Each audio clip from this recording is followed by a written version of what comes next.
This could be the best espresso machine on the market. But it feels a little bit wrong doing a review when I've got a $30,000 coffee machine right behind me, when I could be making coffee like this in the car, when you're camping in the bush in the great Aussie outback, or even in the shower.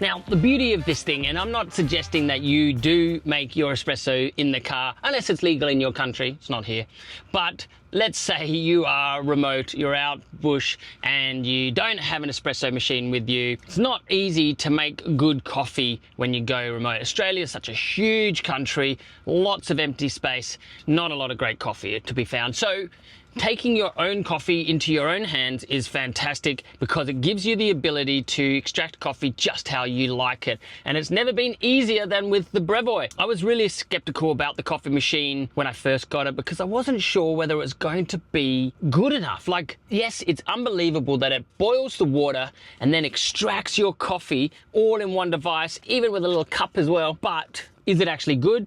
It does say it takes pods.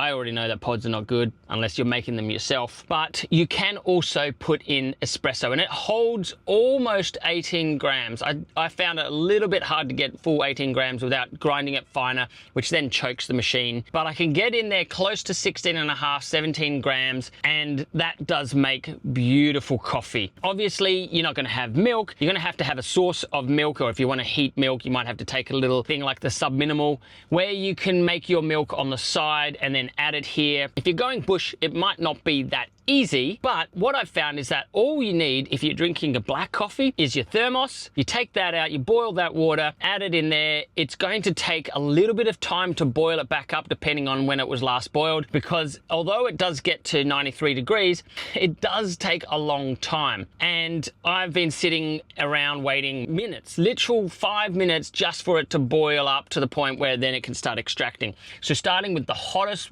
water possible is absolutely what I recommend you do. Definitely don't do what I did, which was start with some cold, ice cold water that I got out of the fridge, pour it in there, because then, oh my God, you might as well go for a wander, come back the next day, because you're never gonna get that extracted coffee in very good time. That's just one thing, is starting off with hot water, probably the best way that I can think of to get fantastic quality espresso wherever you are around the world. If you're traveling and you don't have access to a machine, or you're not able to take your espresso machine with you, this is great. Like, this is really good. I know that a certain other YouTuber out there has poo-pooed the one. I also have played on the Alton. The Alton is good. I feel like the Brevoy is better. Don't even know why. Just feels more solid, and the fact that it's waterproof means that you're not going to have to worry about it being wet, getting in the rain, anything like that. So for me, it gets a good result, but let's take it out in the bush and test it. I'm not really camping. I'm just at my beautiful home in sunny Queensland. We're gonna make a coffee. Got all my gear. I've got some pre-ground coffee. I've got some water. All right. Got my pre-ground coffee. And this is commercial grind, so this is the same grind that I use on the Synesso MVP Hydra, which is a great machine, but it does require fine grinds, and I love it that this actually also has fine grinds as well. Now, the Brevoy comes with a lot of little features. It's got the dosing ring, excellent, comes with its own cup here, I love that. 2 types of capsules, so one is for freshly ground coffee, which is this one here, and then one is also for pod coffees, but I'm not going to review the pod coffees because pod coffee is what it is, and if you want to use it for that, you're welcome, but I want to test out how good it is for a fresh espresso. So if you have a grinder, obviously even better. I'm going to pour this in. Now, it doesn't quite fit 18 grams, and there is a smaller one. This is the one that I want to use. The ones that fit about 7 grams, just not enough. This is, yeah, doesn't quite fit it in. Now, if you had your WD-T tool, makes it even better. At least this will still get you a good result, and you don't have to carry around an extra item with you. But the scoop that comes with it acts as a tamper, and it's not too messy. Obviously, I did spill a bit there. Fitting the lid on is another story. So this is my problem that I have found, is that it doesn't quite fit all of the coffee that it says it does. If you go too fine, then it struggles to even get the coffee through. So, all right, then that goes into the chamber, clicks back up under here. Now, what I did bring with me for this special camping edition is the DiFluid. It's an extraction yield measuring tool that just helps you understand how much coffeeness is in your coffee. Now, it also has a USB charging port, which I love. So you can get probably about 7 or 8 full boiled water from it. So if you use hot boiling water like I did, and it only has to boil up that last few degrees, then you're going to get hundreds of coffees out of it. If you need to start from scratch and go from cold water, it can do about 7, maybe 5 to 7 espressos from that. So I've got my thermos. This is boiled to 100 degrees. It's only been boiled, I don't know, about 10 minutes ago. It's not going to be too cold. Obviously, the longer you leave it in there, the more it's going to cool down, the harder it's going to be for it to work to boil back up. But you just press and hold. It starts boiling. You can see there from the dots, I hope you can see there, that it's almost boiled, and that means it's going to start pretty quickly. It does give you a warning. It probably takes about, I don't know, a couple of minutes, and you'll just be able, yeah, there we go. That's the signal for it to be extracting. Extraction starts. I'll see if you can see the extraction there. And that's a pretty good extraction. Like, that is really good. Not too fast, not too drippy, lots of crema. That's because the coffee's good, and I know that already. But it's got enough power to extract commercial grind coffee.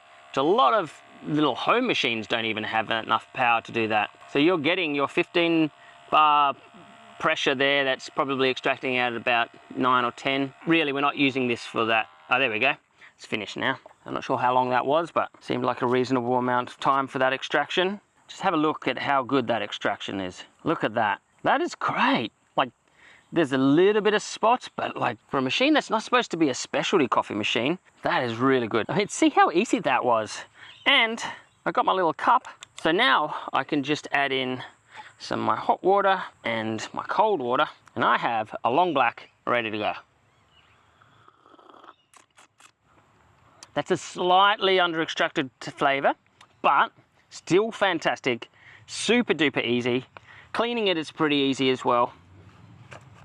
Simply unscrew it. It does have a little bit of water retention, so don't do it straight away, otherwise you do get burnt. Probably the hardest part about cleaning up is getting rid of that coffee puck, because it doesn't come out easily, and sometimes that falls out and goes in the bushes. A couple of whacks and the coffee comes out.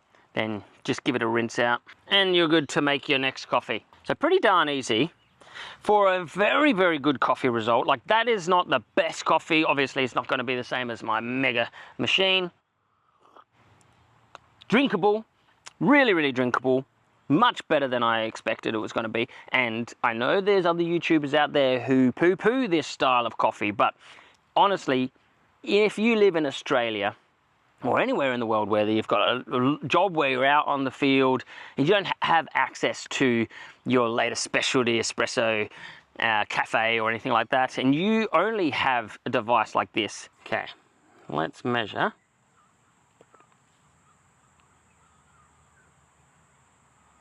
So it is slightly under extracted at 7.3. I was hoping to get closer to 9. That would have been ideal. However, let's have a look and see if anything changes as it cools down, because it's still quite hot. It's like 29 degrees there. So we'll see if there's anything there. So we're looking for about somewhere in the realms of 9 to 10% extraction. First, I have to tare it.